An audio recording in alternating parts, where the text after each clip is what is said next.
And இன்னைக்கு நம்ம பார்க்க போகிற டிஷ் சீஸ் பொட்டேட்டோ கட்லட். பொட்டேட்டோவை நல்லா ஸ்மாஷ் பண்ணிக்கணும். நல்லா ஸ்மாஷ் பண்ணி வச்ச கேரட்டை நம்ம உருளைக்கிழங்கோடு சேர்த்து மிக்ஸ் பண்ணிடணும்.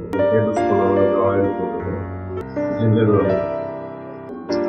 கொஞ்சம் சோம்பு, ஆனியன், நம்ம நறுக்கி வச்ச தக்காளி, பொடி பொடியாக நறுக்கி வச்ச பீன்ஸ், நம்ம ஸ்மாஷ் பண்ணி வச்ச potato and carrot,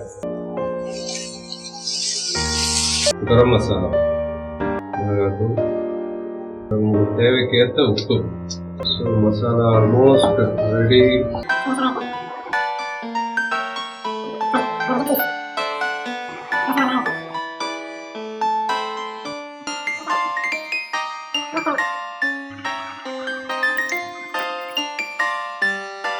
Yummy cheese potato cutlet ready.